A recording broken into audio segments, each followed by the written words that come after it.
Hey everybody, welcome back to another live event at the Worldwide Classic Boat Show.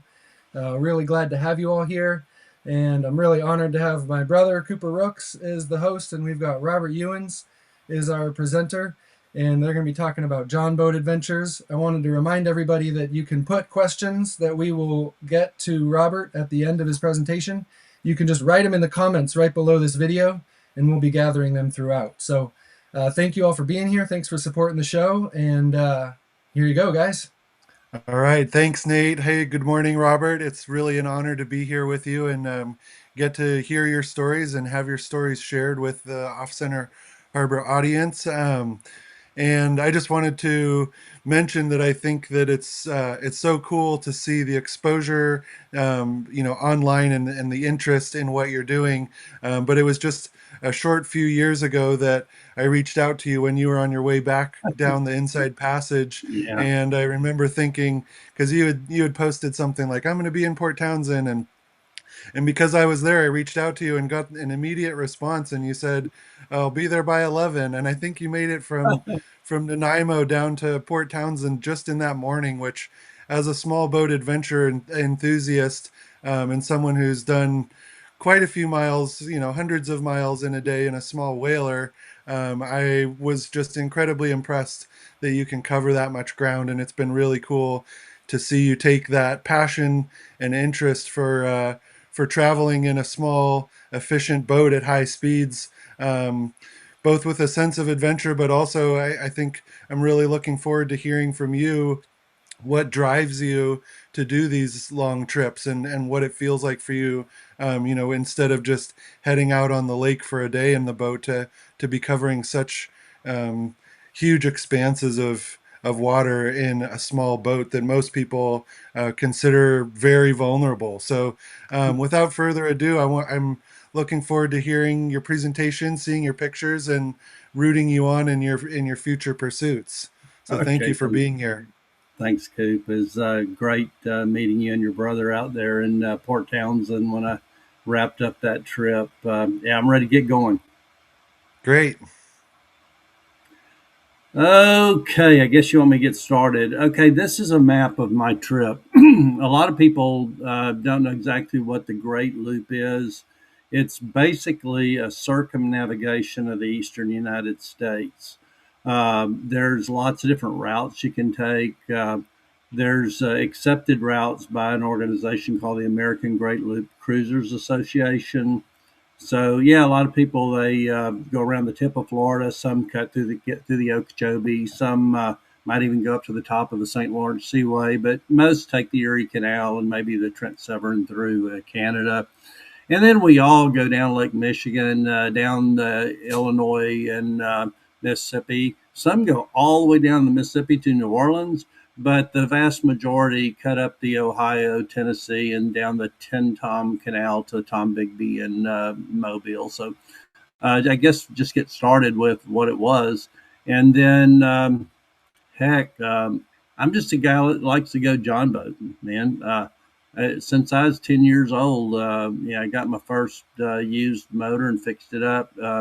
Just like being out there, um, most of the time by myself, just kind of reflecting on the beauty of the water. And if I had one thing that I could do for the world, it would be to share the beauty and this the soul searching cathartic relationship with water that getting on the water can bring. So whether it's a John boat or a yacht, I love them all.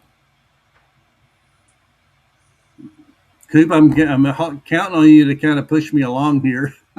Okay. Well, certainly. I mean, I know that the future project is to set the overall record of the Great Loop, but I was wondering if you could maybe give our audience that doesn't know a little bit about how you got to the pursuit of doing the solo loop last year, but also a little bit about your adventures before that too, with the Northwest and Inside Passages. Sure, And there. even leading up before that, I know that you had done a lot of long distance John boating before you decided to do the Northwest Passage. So, any background stories or context that you could give the audience that might not know that part of your background? Yeah, like you and your brother, I've always just loved boating. I had an event 6 years ago in my life that kind of caused me to jump it to the next level. I've always enjoyed John boating, and I actually did a Guinness World Record in a John boat, and I have done thousands of miles. And then after this life changing event, I decided to just cut the governor loose and go do some really wild stuff. Like when I can say great adventure, I think about things that people would consider impossible. So, how about going up to the Northwest Passage in northern um, Canada into the Arctic archipelago, which is considered to be the Northwest Passage, the route through the ice in the Arctic.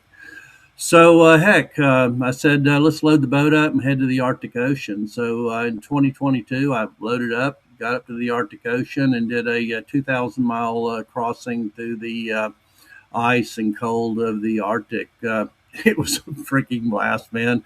I know I was thinking about polar bears and all that stuff, but I did my research. I'm really into research and looking at the safety of it. Worked with the Canadian Coast Guard to make sure that we had everything covered, and worked with the Inuits to make sure I understood polar bear safety. But yeah, it was a blast. And then what you going to do next? So I threw out, I'm throwing these things out over campfires, generally with a booze drink or two. And what came up next was the Inside Passage.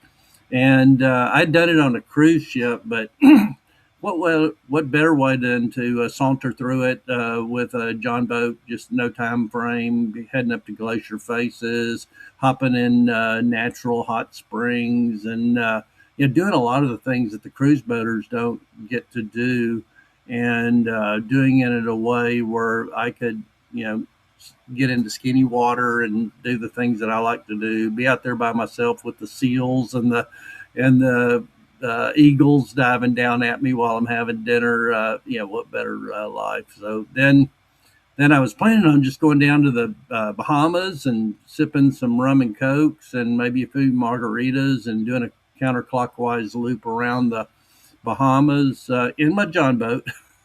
And then I discovered someone had set a record in the Great Loop, and it's not been my recent life, but in my earlier life, I was very, very competitive. Olympic trials in archery, competitive long distance marathon canoe racer, and I saw someone set this record around the Great Loop. It was 19 days, 18 hours. I looked at it and said, "Man, I could do that in a John boat." I posted that on the internet, and people just went nuts. You're out of your mind. You think you can beat Red Flower's 19-day record with that 400 horsepower motor? I said, yeah, I can do it. Well, let's get started and see some Okay. slides and some presentations and kind of why you were motivated to do it in a small boat. I mean, I think that that's one of the most appealing parts of your story to me is that there is an efficiency and a speed that can be achieved in a small boat where you don't have to carry so much fuel. And obviously, there's some limitations, but there's some huge advantages to running a smaller lower powered boat that's set up in a way that with its weight and its hull size that you can still cover ground without having some of those limitations of just chewing through tons of fuel. So let's get started and hear about the boat and hear about the journeys. Okay. When I look at this map here in front of us, I do see the state of Arkansas over there on the side of it, and when I think about you guys in Port Townsend, I think about classic boats, and it ties me back to the original John boats. They were just long strips of wood that were nailed together, and fishing guides were using them to get down the rivers in Arkansas. And then they figured out they didn't have outboard motors, so they couldn't run them up the river. So they took them down to New Orleans and sold off the wood because wood in New Orleans was very valuable. So, I kind of reckon back to the days of the original John boats. So that kind of ties me back to what I think of the roots of all boating is, putting some wood together and getting out there on the water. As I did this, I never really understood what my destiny was other than, being in a boat. I knew that was part of my destiny. And, my destiny evolved as we did things. This is my boat. This is my home. It's where I live when I'm on my excursions. This is the exact boat I took through the Inside Passage for 2,500 miles from Port Townsend up to Skagway and back. And it's also the one I did the Great Loop in. I want to show this little short video. It's 4 minutes, but I think it'll give you the tone of what was going on and the enthusiasm that was built globally as I did the trip.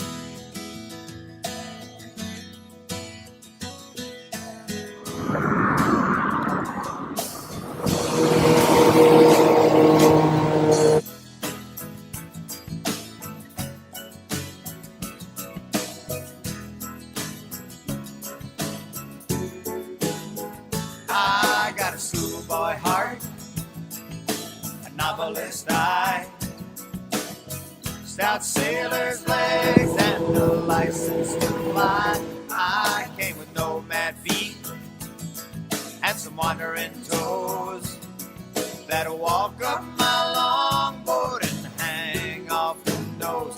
I suppose the need to focus never arose, so something like a Swiss Army knife, that's my life. Frankenstein had nothing on this body of mine. The villagers still flocking to see me breaking free, 'cause I got a schoolboy heart, a novelist eye, stout sailor's legs, and the license to fly. I got a bartender ear and a beachcomber style, piratical nerve, and a vaudevillian style.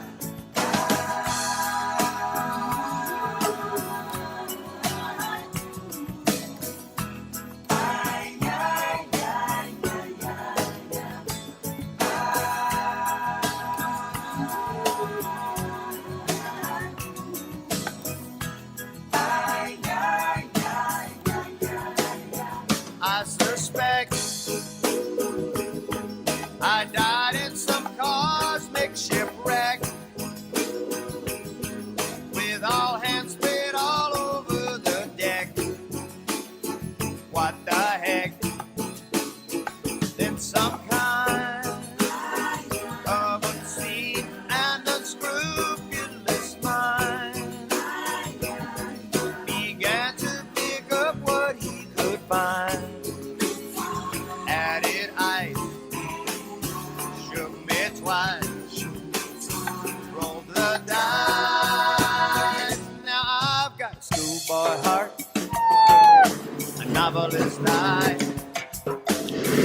got sailor's legs, and the license to fly. I got a native tongue from way down south.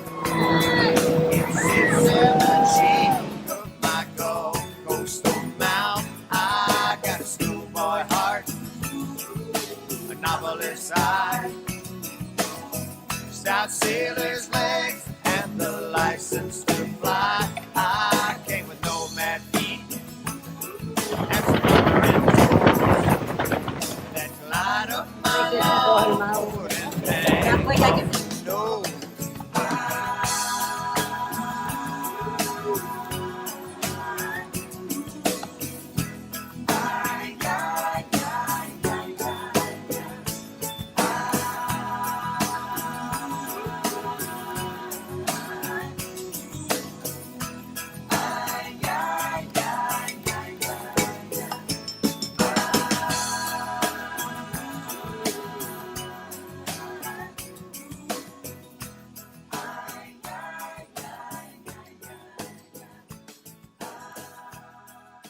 Hey, Coop. Yeah. I I could see you smiling during that presentation. That it's pretty cool. Who can't smile when you see all those people on the side of the water having a good time? Well, one of the things that I was smiling about there, Robert, is besides seeing these really cool pieces of footage of the boat underway and going down all of those little skinny waterways and stuff like that. But one of the cool things is most of those pictures, I would probably say 60 or 70% of them were taken by other people and video by other people, and I'm assuming that you collected them maybe partly through social media. And one of the things when you were doing the Great Loop last year, Nate and I were following you from the beginning, and as we were watching your tracker and your little snail trail going up the East Coast, it was like each day it was like, holy cow, how is he going that far? And the other thing that was going in these huge leaps and bounds was your followers on social media. And it was just so cool to see that what you were doing, even though it's outside of the realm of what almost any other person would choose to do in a small boat, it's obviously making a connection with people that do spend time on the water in different ways. And so seeing all of those pictures and videos that are being reflected back to you by other people, I think is really a testament of how you make a connection with people by sharing your story and your journeys and your motivation, which is certainly my experience.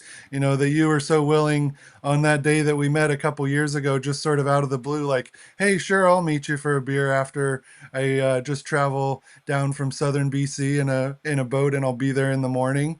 So that was what I was smiling about, is just it's so cool to see what you're doing, but I think a big part of it is how your journeys affect other people and inspire other people, even if they're only going out for the afternoon with their family. So thank you for seeing how much joy those clips bring me. But it's true. It really is inspiring. So yeah. yeah, thank you. A guy named Tim Giddings put that together on YouTube. Like you, one of the guys following along, and it's kind of funny. When I was on the trip, people is just like Forrest Gump. They'd run, what are you doing this for? Are you fundraising for this or that? And I'd just say, no, I just like John boating. And I'm fundraising. I'm not fundraising. If I could do anything in boating, it's show people the fun of getting out on the water. Okay, let's get on to the next slide. Okay, I started all this. My mom took me to look at garage sales. My family was always thrifty, and I found this old Scott at water. It wouldn't run, and took it home and got it running. And during high school, I had an uncle that worked for offshore logistics, and he got me summer jobs on these crew boats. So I worked under some really great captains. It's generally a three-man crew, an engineer, captain, and myself as deckhand. My responsibility was to lead the guys down off the Widowmaker or the personnel basket and put them on the deck of the boat and help them into the passenger compartment. Um, yeah, always been kind of crazy adventure. The day after graduation, myself and two other guys took off from Lake Jackson, just south of Houston, and rode those bicycles all the way out to California. That was a great adventure. And then I got into about 25 years. I got into ultra marathon canoe racing. That's me in the middle. They call the guy in the middle the meat in the middle. It's just a strong, long reach guy. Doesn't have to have a lot of brains. Fit that one to a T. And then my daughter really got into racing with me when she was 15. She said, Dad, I want to do that Texas water safari with you. It's a 265-mile nonstop race, considered the world's toughest canoe race from central Texas to the coast. We knocked it out in 48 hours and 15 minutes with my daughter. That was a special moment in my life.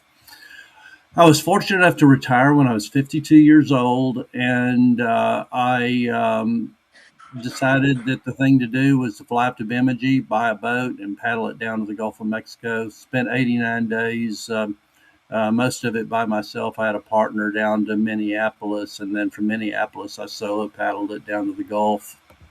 Let's see. Then I was looking at something to do, And I found out in Guinness there was a John boat world record for a continuous journey in a John boat, and it was only 600 miles. I said, man, 600 miles is nothing. I can knock that out in 2 days. So I was looking for the longest run you could do in the United States without having to do any backtracking.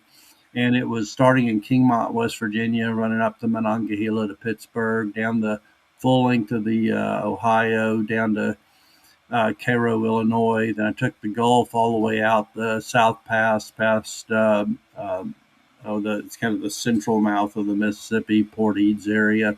And then I crossed the Gulf of Mexico up to Atchafalaya to Morgan City, covered 2,244 miles in 12 days, setting a new Guinness World Record.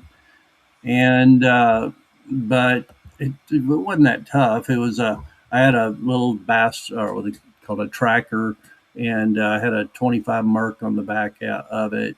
Over the course of my ownership of that 25 Merc, I discovered it was built in a plant that was co-owned by Tohatsu, and I started building my relationship with Tohatsu. Okay, so let's talk about something happened, and I transitioned to Great Adventure. Here's what Great Adventure looks like. I told my wife this, and she goes, "Oh yeah, I kind of expect that." My wife is amazing. She puts up with a lot of my stuff, but she knows I do the research, and I really enjoy doing the research and meeting the people through the internet and social media, and kind of discovering a trip, and making sure I've got all the safety stuff done. But I drove over 4,000 miles, almost 5,000 miles up to Tuktoyaktuk, Northwest Territories. Found a place to leave my car and headed out. Got up to the Arctic Ocean, and that's home. Just lay a pad on the bottom, blow up an air mattress on top of the pad.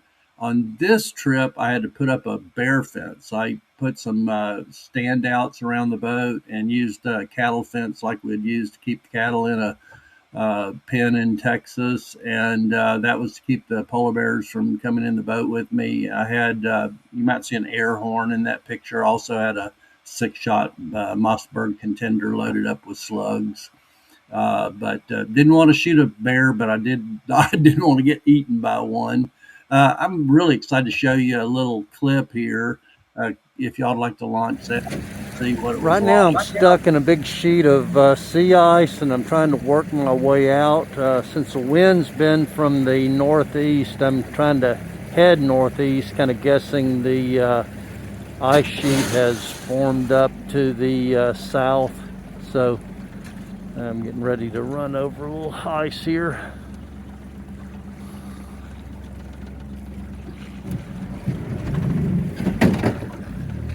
Motor seemed to do it just fine. That advanced breakaway is working really good. But yeah, it's got little rainbows all over the place here, and just looking for holes to work my way north and get around this and get back on course. I will say that night when I woke up, I tossed my anchor out and set up my little tent and the bear fence. I was questioning my sanity a little bit there, but it was a blast. I mean, being up there 5,000 miles from home, running through sea ice, I don't know that you can get a bigger adventure than that. During my trip, I had those issues with sea ice, and I believe I cracked the hull while I was jumping some of that ice. Kind of a funny story. The guy from Coast Guard, I texted him a message with my satellite device, and I said, "Man, I'm having a hard time getting through this ice." He said, "Well, if you see a crack, just put your bow on it and push for a few minutes. It'll open up." I was like, "Really?" Yeah, really. And I was sitting there typing to him, and I saw what I thought was a Suburban coming up about 3 foot from the side of my boat. Ended up being a 65-foot bowhead whale. Raised his head about 10 feet in the air right next to the boat. His eyeball was about 3 feet from me. And I found out from the Inuits that's just called spy hopping. And if one of the big bowhead whales is curious what's going on, he'll just pull up beside you and take a look. I get goosebumps just thinking about that one. This fella here, Sean, When I was about 1,000 miles into my trip, and I was leaking pretty bad. I was running one bilge pump pretty much full time. He offered his trailer and towed me out to get into this Redfish art studio. It's actually a place where they train welders in Cambridge Bay, Nunavut, and he was instrumental in me being able to get back to my car. Then the inside passage, I ended up covering about 2,500 miles. I took about, I guess it was a month, 6 weeks, something like that. And there wasn't a time frame. I just wanted to run the east side of the inside passage going up and kind of wiggle through all the little islands and stuff on the east side. It was amazing. And then the goal was, once I made it up to Skagway, to head over to Baranof Island and get out there towards Sitka and hit those Baranof Island hot springs and just go in some villages. I got invited into people's homes and on their boats for meals and dinner and overnights, and just meeting people to me along the way is a huge part of the experience. And I found when I'm solo, you're much more likely to be welcomed into a home. Maybe people feel sorry for me. I don't know. I think everyone just loves an old guy in a John boat. On the inside passage, I had the freedom to go right up to the face of glaciers. Here I'm flying my drone, and this was a cool experience. I was looking at whales feeding off in the distance, and you may know when they feed, they'll do circles on the bottom, blowing bubbles, and then they'll pop up through them. All of a sudden, I realized I was in the middle of one of those feeding circles. So I pulled my boat out, and this is what happened.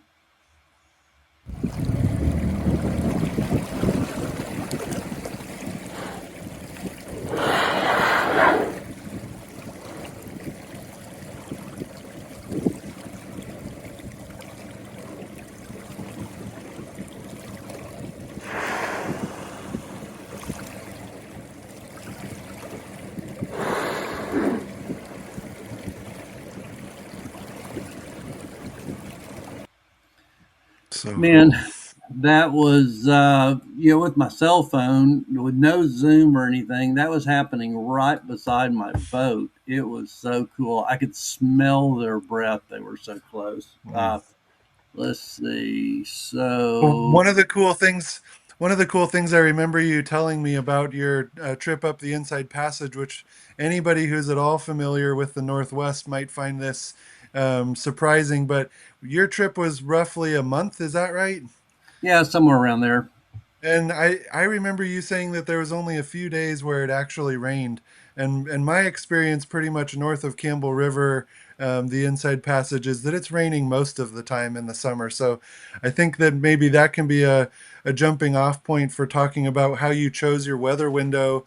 I know that that might have just been good luck in terms of having a drier patch of the summer in terms of where you were on the Inside Passage. But I remember following you getting ready for the Great Loop trip, and you were really waiting and looking at weather models as far ahead as you could before you decided to jump off and actually start that, knowing that every day that you could run faster rather than having to fight weather was going to be a big deal for how long the total trip was going to take. And so, if there's any insight that you could give talking through, deciding how to use deciding when to jump off really, and then maybe if there's planning going into this summer's trip in terms of how you're going to pick that weather window. um, yeah, just what that's like for you. It's a huge investment of your time and your effort and your dreams, and if you leave and it's the wrong weather for a week, that's going to totally change your entire program. Yeah, like for the inside passage, I did my research, and it didn't surprise me when I did the meteorologic research that the race to Alaska is scheduled, in the driest period and best weather for the inside passage. So it wasn't just a coincidence that I started my trip on the starting day of the great or the race to Alaska. So yeah, I got fortunate. I only had to tie down for 2 days and get in my storm tent. And I get drizzle on? Yeah, that's just kind of a given to the inside passage. But yeah, 2 storm days, and then when I look at the Great Loop, I have to look at every bit of water and what I consider the biggest safety hazards, and probably Cape Hatteras and Lake Michigan. I consider two of the largest. Safety hazards. They're kind of death traps in marine history. We know we think of the Edmund Fitzgerald. I know it sunk in Superior, but it was right there at Michigan. So I got the commercial pilot's guide and looked at, I don't know if you know, but the commercial pilots that run the ships, they have these commercial pilots guides, and there's meteorologic data on there. And I found that the window for best passing through Lake Michigan was midway through the second to midway through the fourth week of July. So I base my weather selection on hitting that period. So since I have a 2 week period, I have a 2 week period that I can choose to cross the Gulf of Mexico, uh, Gulf of America, Gulf of whatever you want to call it. I don't care. Uh, Up the East Coast, I really want to hit that. So Pensacola was the place I decided I could start and get a good feel for the Gulf, and then up the East Coast. We're looking at 10-day weather windows. I have a team that supports me, a 100-ton rated captain that I've got over 30,000 miles experience with. I have a router that's specialty is the rivers of the United States, and they help me make the great weather decisions. Very cool. Okay, All right. let's see, where are we? Okay. So, to me, this is all math. I'm a mechanical engineer by education. So, when I look at this thing, I go throw routes into, and I sit up here right where I am right now I put a power supply to my chart plotter, and I run charts. I run lots and lots and lots of miles of charts, and then I lay them into spreadsheets. And I've got to figure, how far can I get? Where can I sleep? Where can I get fuel? What is the fuel economy of my boat? And so all of this stuff is just math. I just love doing this part of the trip, the planning. And then the next thing, I had to choose a boat and I had to choose a motor. The boat was chosen based on something I could move if caught in the sea ice in the Arctic. I carried block and tackle so I could pull up on the sea ice if my boat was going to be crushed.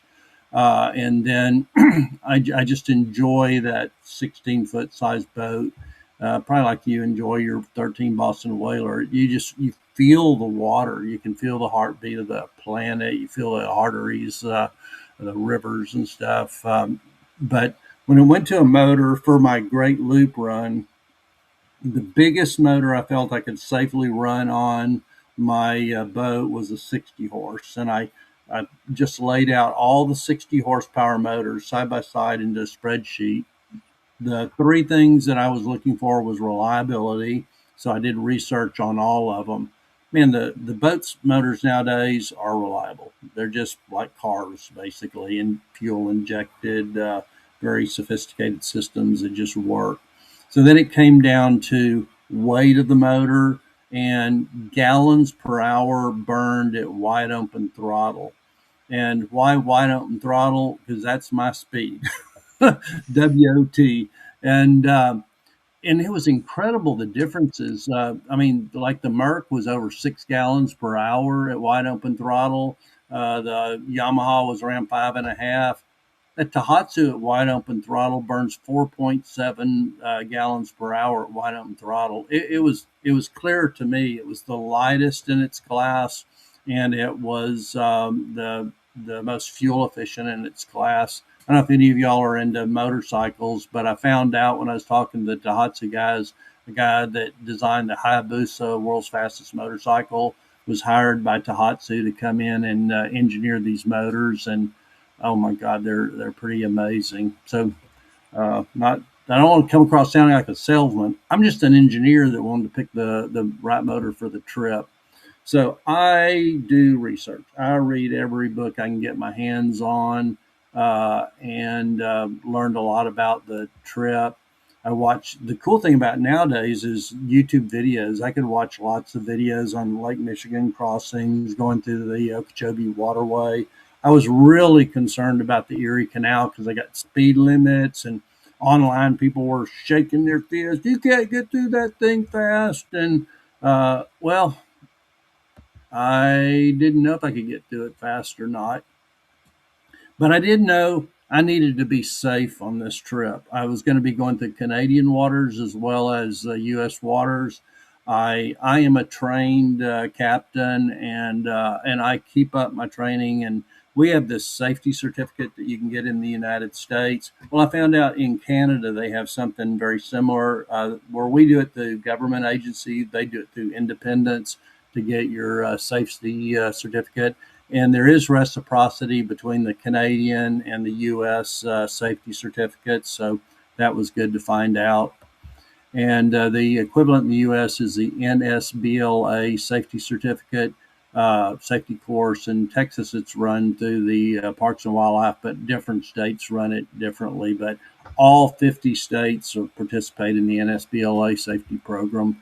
Then advanced training in Canada, you can get it through the same companies like navigation, anchoring, all the aspects to get safety.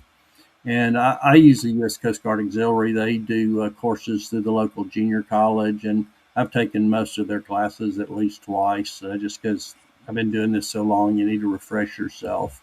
And then I joined the American Great Loop Cruises Association. When I did the Inside Passage, I joined several Inside Passage Facebook groups because, why learn it the hard way when you can have others that have already done it and are ready to share helpful information. So speeds on the Erie Canal really bugged me. Luckily, I've got lots of followers on Facebook, and I posed the question. I said, "What's the fastest anyone's legally gotten through the Erie Canal?" And this couple of guys in John boat said, "I mean, we get through that thing in a couple of days, no problem." And I said, "Oh, how can you do that with all these 5 mile an hour and 10 mile per hour speed limits?" And they said, "Oh, yeah, there's a law and a notice to mariners out there that says, it's not about speed, it's about waveform coming off your boat." And I thought, well, God, that makes sense because if you're in a 60-foot trawler going 10 miles an hour, you could probably wipe out the Erie Canal. And if I'm in my John boat doing 40 miles an hour, I don't put out much of a wake. So here's the speed limits going through lots of 5 mile an hour zone and even more 10 mile per hour zones. So I figured out what do I got to do. So I contacted the New York State Canal System. Within that, I found out there was an Erie Canal State Park Commissioner. I talked to her on the phone, and she turned me on to the state law and the notice to mariners and the background behind the rather than speed limits, they enforce waveform amplitude. So 5 mile per hour in the Erie Canal means no wake zone. 10 mile per hour means no waveform off your boat over 12 inches of amplitude. Well, being me, I had to take it as one step further. I said, "Hey, can you get me in touch with those guys that ride around in the canal and enforce this kind of stuff?" And she said, "Oh, yeah, it's the New York State Parks Marine Enforcement Group." So I actually visited with several of the enforcement officers, and they said, "Dude, we run enforcement in a personal watercraft, and in those 10 mile per hour zones, we're running 50 miles an hour because we don't put any waveform out hardly at all, and we need to get to places." I said, "Can I run 50 miles an hour?" And he goes, "Yeah, as long as your waveform's under 12 inches. But be cool, dude. If you see some canoers, slow down and pull over and say hi. And if you see some guys at a fuel dock, just slow her down, and be friendly." And that, guys, it's one thing I can recommend to everyone. if you're going to be on the water, just communicate and be friendly, and you find out your life is good. Okay, so when I did this great loop, I had all these little spreadsheets put together, but I needed something bigger. I needed, place marks to see, passing of distances, because this thing was so huge to kind of get a handle on. So I picked the Statue of Liberty, the Erie Canal, and the St. Louis Arch.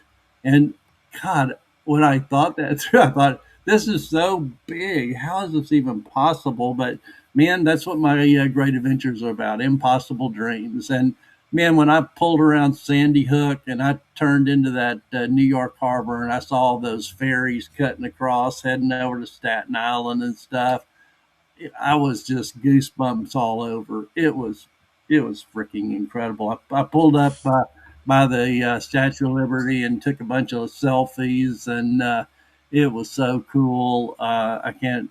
It's just hard, almost impossible to explain. But I cruised across over to the Battery, which is kind of on the south end of Staten Island, there in New York, or excuse me, in New York. And there's a park there with sidewalks. There were people on those sidewalks going, "Go, Robert, go, Robert." I thought this was a Southern thing, man. It wasn't. It was New York, too. And the next one was going into the Erie Canal. It was their 200th anniversary. I loved the history, and then getting to the St. Louis Arch. I was so happy I ran into some buddy boats there that took this wonderful picture.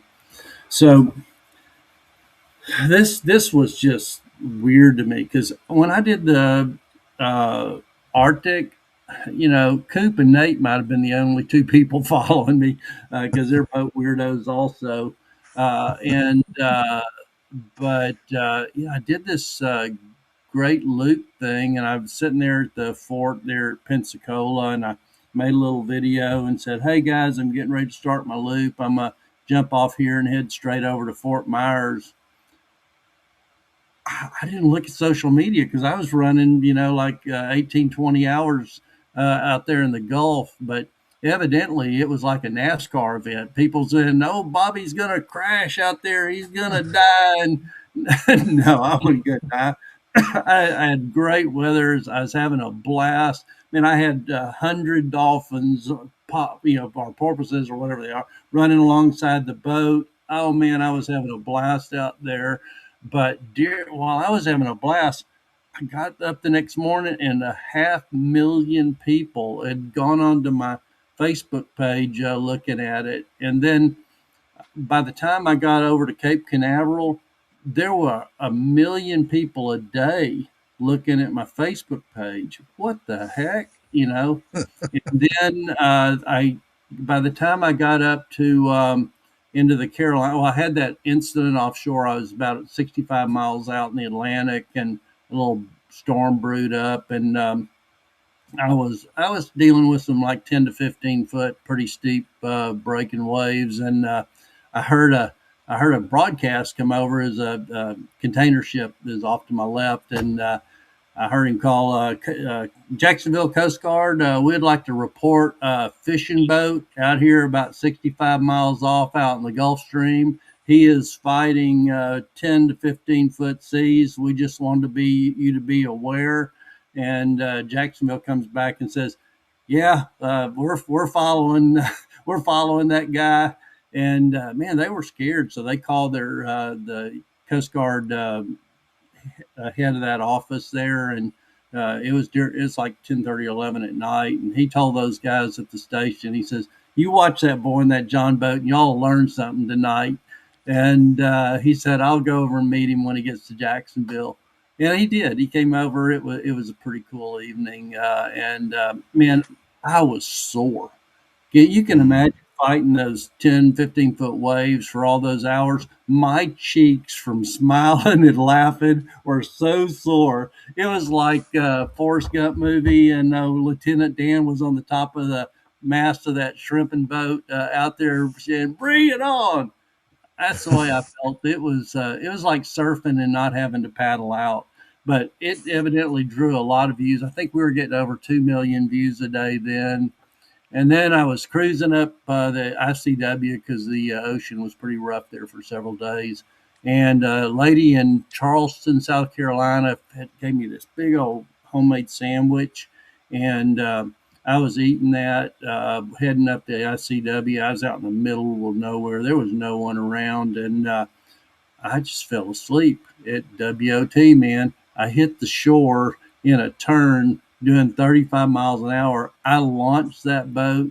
We already talked about all this. And I ended up there. The back of my boat was 60 feet from the water line. I had flown that thing about 30 feet in the air, and it probably skidded another 30 feet into the woods. I said, man, Robert, you got yourself in a pickle this time. I looked over my body. There wasn't any blood or broken bones. And I looked around my boat. There's a few cracks, but I didn't see anything that was going to keep me from going on. I had taken out my chart plotter. My spotlight had hit it. But, within minutes, my team saw I was in trouble. We connected through first satellite communications, and then I walked down the shoreline and used my cell phone. And Quentin Clark, who serves as the strategist for the team, got on the internet and said, Robert needs help. Within 30 minutes, 2 boats were there. And we pulled the tanks, drug her out of the woods, reinstalled the tanks. And within 2 hours, I was back running again. They say people on the river are happy to give. It's not just line and song. It is true. The best people are on the banks of the water. Okay, I'm into safety. People think I just drove to Pensacola and decided to cross the Gulf. No, I've been on commercial vessels and boats all my life. I wear my life jacket 100% of the time when I'm in a boat. I also wear this device. It's called a personal location beacon. There's another version of this called an EPIRB that you can attach to a boat. I am a big believer in PLBs because if you end up there by yourself, you have a way to get out a message to all the big rescue companies. And I also am a huge believer in inReach. inReach is a global satellite communication system where you can text or email. It's a two-way communication where the PLB is only a one-way. So if you just need to communicate, hey, I'm broke down, I need Towboat US or something to come out, you really don't need to hit a PLB.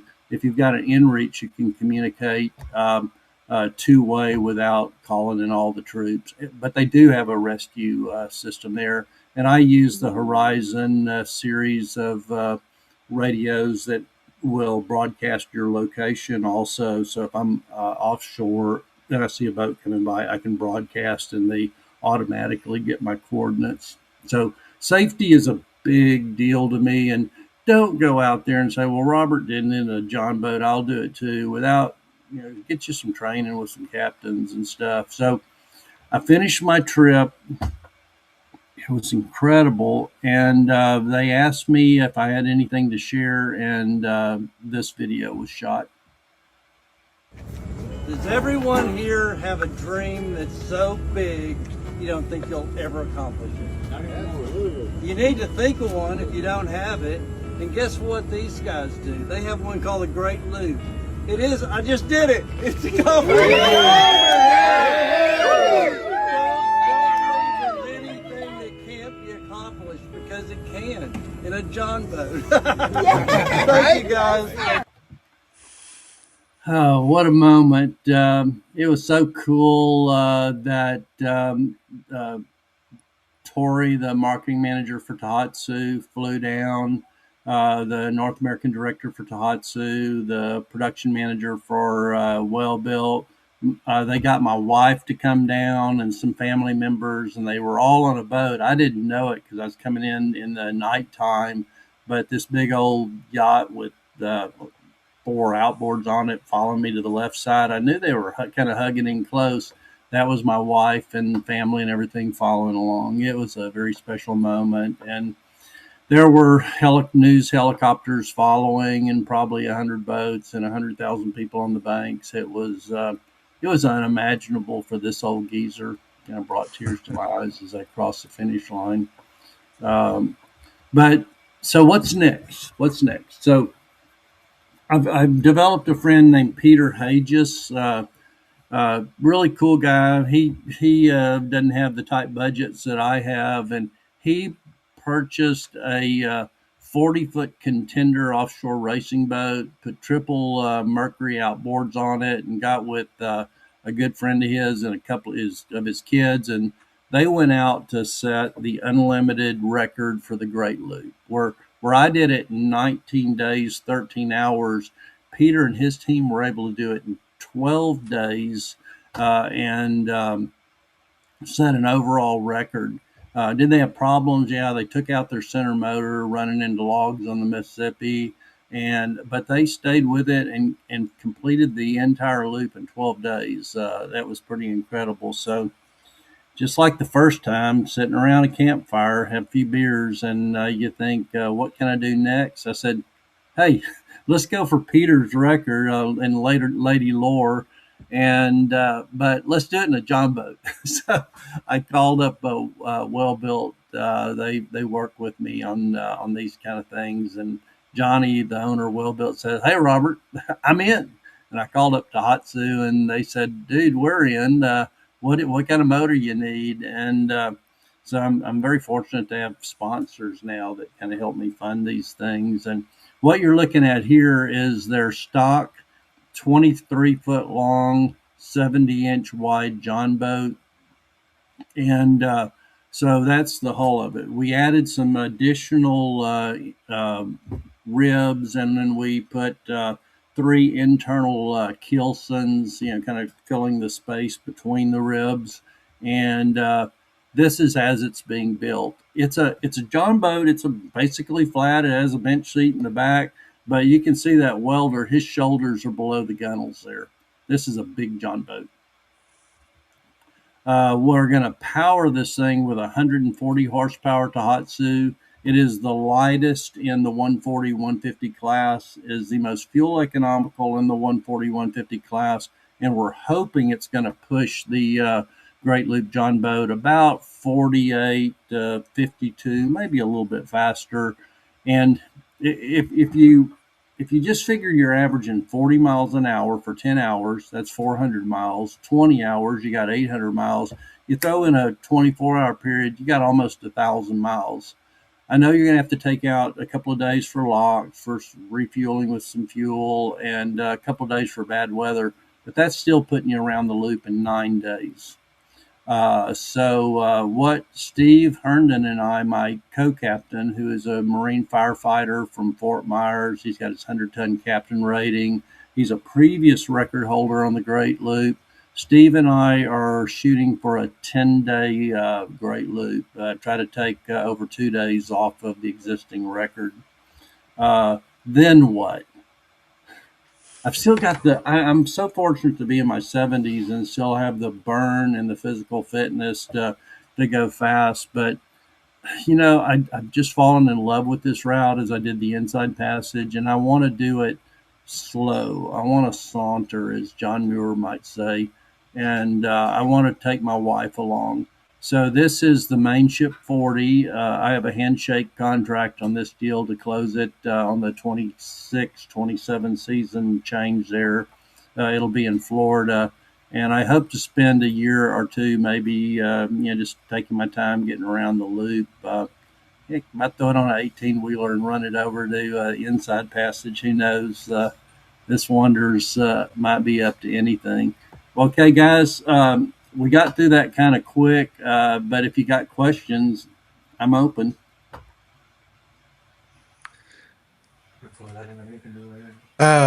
Well, I do hope that if you do bring the main ship out to the West Coast, that you reach out to us so that we can hopefully rendezvous again. But thank you so much for that.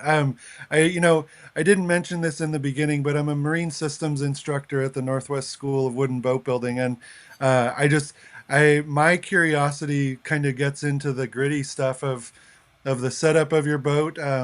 Last year I did a pretty extensive project, kind of similar to your fuel burn comparison at Wide Open Throttle. And the way that I did my comparison of basically every outboard in every range, and I think a lot of manufacturers sort of estimate that the average person who actually uses their boat is going to put about 1,500 hours on their outboard. And that is usually over an estimated time of a decade or 15 years. So roughly 100 hours a year on a boat. And I've heard that from multiple manufacturers that that's sort of what they think the average person who actually uses the boat is going to do. And so my comparison was, how much does it actually cost to use any of these engines to 1,500 hours? And so I looked at like everything from the really, really small 2.3 Honda, and then across all brands at all ranges. And so one of the things that, when you think about these new huge outboards and you look at the price tag, that's more than the average car. It's usually it's an easy reaction to think, wow, people are spending 50, 60, with the Mercury 600s, close to $90,000 on buying an engine. And there's, for my little frugal taste in boats, that sounds really expensive. But then when you look at how much it costs to run one of those motors, and most boats that have these huge outboards have multiple motors, you're talking just many times over in the purchase price that you're spending in fuel, just to get up to that 1,500-hour mark. And it was staggering, and I don't want to go into the details of it, but one thing that I did notice is that the sweet spot in the purchase price and then the overall maintenance and fuel consumption cost over that time frame, really the sweet spot seems to be between, for four-stroke outboards, seems to be between 50 and 150 horsepower. You can push a big boat, you can cover lots of ground, but you don't have to be hauling around hundreds and hundreds and hundreds of gallons of fuel, which, besides cost, is also an environmental impact consideration too. And so when I heard about your plans for the new boat, I thought it was so cool that you're right at that upper edge of what I saw as being a really good combination of speed, reliability, weight, and fuel consumption. And to bump it up from your open tiller steer John boat with 50 and 60 horsepower to right at that upper edge of 140, it made my calculations of those comparisons make a little bit more sense. And one thing, that you talked a little bit about the fuel and the engine going on the new boat, but can you talk to us a little bit about how you figure why you decided to carry the amount of fuel that you did? Yeah. Let me address one other thing. I like the way you think, Coop. But another huge consideration for me is survivability, and I can remember getting ready to head south that morning. I'd talked to you heading from Nanaimo back down to Port Townsend. I was jumping across that little bay coming out of Nanaimo, getting to the little, that little narrow area there where you got to hit it just at the Dodd right Narrows, time. yeah. Yeah, and it was about 18-inch chop, and I couldn't see it. There was a log floating deep in the water. I was doing about 32 miles an hour with a full fuel load, and I hit that log perpendicular. My kick plate kicked up. It didn't even phase my boat. If you had a 300, 400, 800, that Mercury introduced an 808 horsepower motor this year. You talk about cost, is twice the cost of my first home. So, yeah, it couldn't have survived this. I survived that hit and kept going. So, in addition to efficiency, environmental concerns, all that, I look at survivability as a big issue. So, yeah, it didn't surprise me that you came up with that 150 horsepower. When you get above that, it's hard to make transoms and lower units survivable. I talked to the guys from Mercury that with their racing engines and stuff, and he says, "Oh yeah, we didn't make these things to hit things." I said, "Well, you do the Mississippi and the Illinois or the in the logging areas on the Inside Passage. you better be able to hit things. So yeah, interesting Yeah, do you want situations. can you tell us a little bit more about that kick plate? And I know you also use a jack plate to be able to raise and lower in addition to the trim of the outboard. And then I also see in some of those pictures that you do have a trim plate or a kind of like a fin added to your ventilation plate. And is that specifically to help you plane at lower speeds? And what's the combination there? I know the kick plate, like you just described, is to help save the lower unit when you have impacts. But you do have a combination of being able to raise your outboard vertically, but also trim. And then if you want to quickly tell us about the your addition to the ventilation plate. Okay. Yeah. So I sat around when I was out in Miami last week. I got all the engineers from Japan together, and we sat at a table, and we were talking about survivability of motors and the BA. I think the boating engineering. I think it's BAE or something like that. They kind of have a standard as an outboard should be able to handle a 40-mile-per-hour hit on a stump or a log or something and survive. um, I don't think everyone complies with that, and I know the boating manufacturers, the motor manufacturers, definitely don't talk about that. And so, yeah, you can run our motor into a stump at 40, but that's kind of an engineering standard they shoot for. I found out, and then I had this young engineer sitting next to me. He didn't speak English real well, and I said, tell him that I need to hit something at 50 plus miles per hour, and they all laughed pretty big. And they said, "Yeah, we put some safety factor in the Tatsu, so 50, we don't want to tell people that they can do this. We build a 40-mile-per-hour standards, but Robert, you're not going to have a problem with that. Clonking a log at 50 miles an hour. That made me feel good. I asked them what are the failure points. Some people might just kind of daze off and go away, but it's the nerds like you and I that appreciate these kind of facts.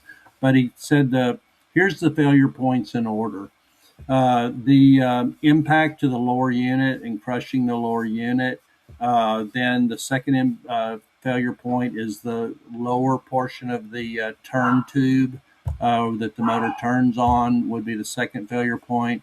And then the third failure point would be at the top, the casting where the tilt tube is on the motor. In order, those are it. You can also damage the hydraulic tilt trim system if you have tilt trim on your motor. And we discussed the advantage of having a kick plate.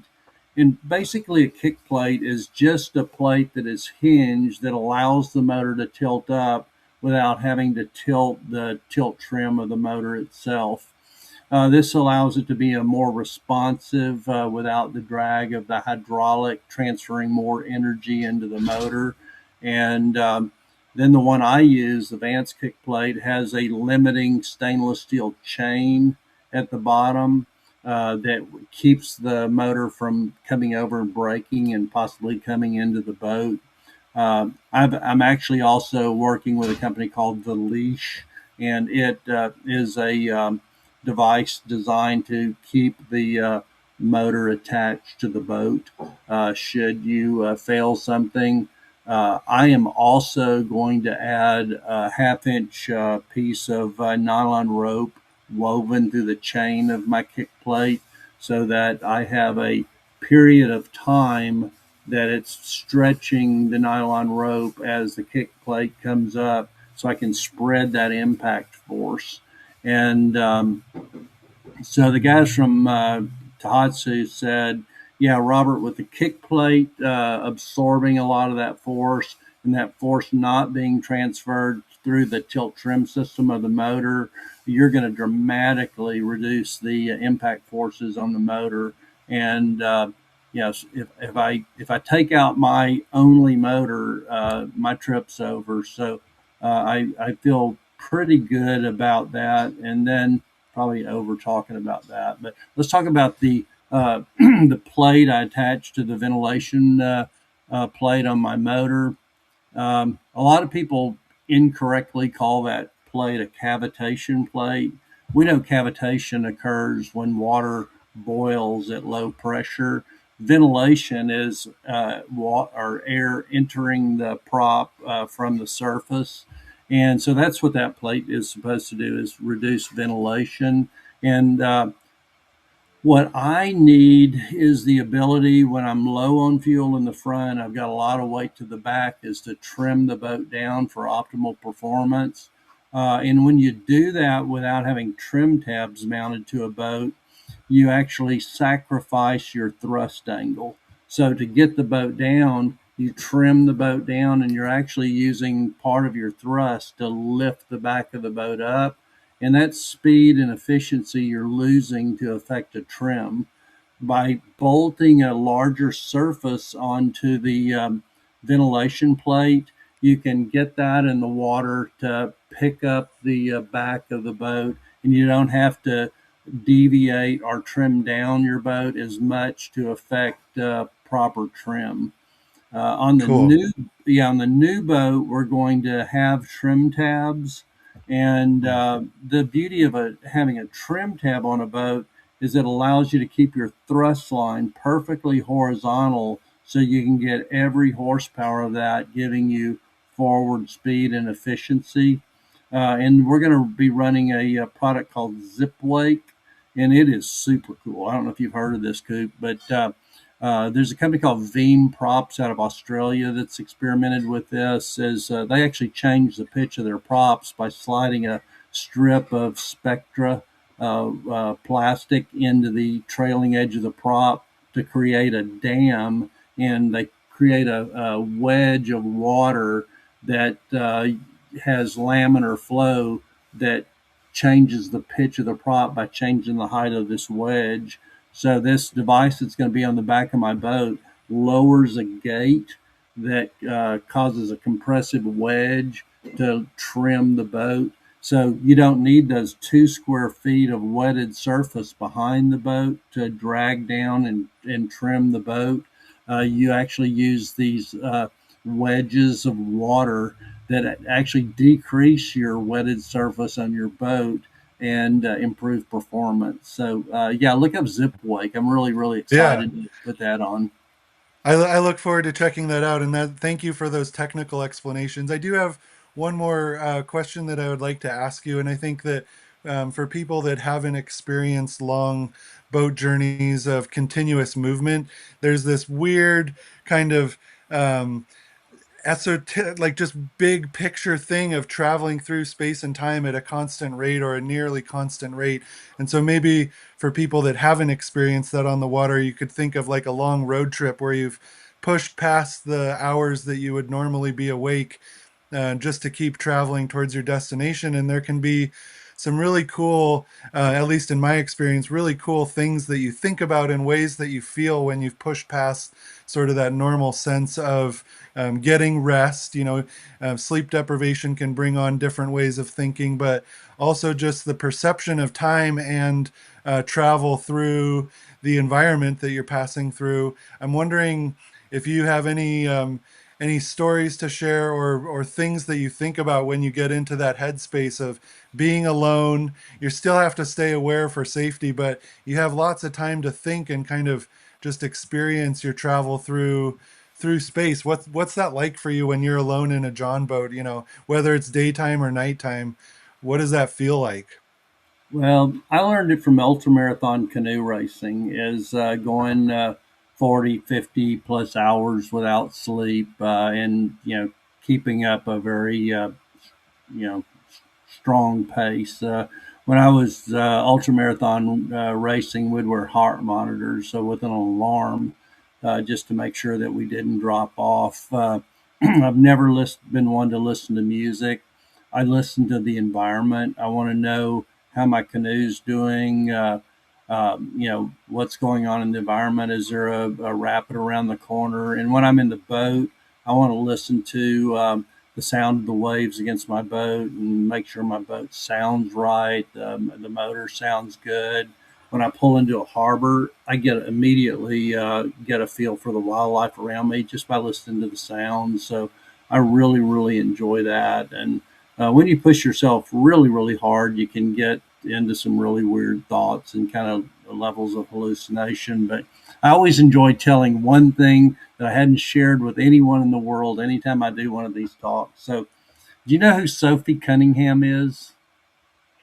And it doesn't ring a bell. Okay, she's Caitlin Clark's enforcer in basketball. They brought her on the team, so if Right, right, anyone right. messes with Caitlin Clark, she's this beautiful 6'2" lady that's trained in judo and combat and all that. And they were messing with Caitlin Clark, and no, Sophie put this girl's head right into the bottom. And I was out fighting these huge waves on Lake Huron. They were coming right on the bow, and it was a struggle. I mean, it was pow, pow, and there was no getting on plane with these things. And I was thinking, who would be the perfect partner right now? And I thought, man, Sophie Cunningham would kick these waves' ass. So yeah, that's the weird nonsense that goes through your head, and you know, I think some people could get frustrated and everything, but I'm always looking for a fun way to analyze the situation and you know, stay focused on the end goal, because I know weather is transitory, but adventure lasts a lifetime, and so yeah. Uh, some people will never get it, Coop. They're going to say, "Oh, you're going to get rained on or wet, or you're going to be uncomfortable for a little bit." Those are the people that will never know what you and I know, Coop. I'm looking you right in the eye. They'll never know the adventure of skipping across the Strait of Juan de Fuca in a 13-foot whaler. Man, guys, watching this, if there's anything I can share to you, bring your family to the shores of the water. Share the love with all the other boaters and the people that don't have boats. Are dropping a cane pole in the water because I'm all about fundraising. Well, thank you so much, Robert. It's just really been so great to hear your stories and to be able to share them with people here in the show. Coop, thanks for you and Nate for working with this old geezer and getting it all working. Appreciate y'all. Yeah. It's awesome, Robert. And as an old geezer, I mean, we deal with that trying to bring tech to a whole wide range of people, and it shows that a good message like you have brings tons of followers. And so, thank you so much for being here, Coop and Robert. Everybody else, we're going to have a great presentation on Gannon and Benjamin's restoration of an amazing boat called Mahjong. And we're going to have some guys from the crew at Gannon and Benjamin and the owner. So that is coming up in just under 3 hours. Other than that, thanks for being here. Thanks again, guys. That was awesome. And look forward to seeing you in small boats later. We'll be following you on your journey, Robert. Thank you, guys. Thank you.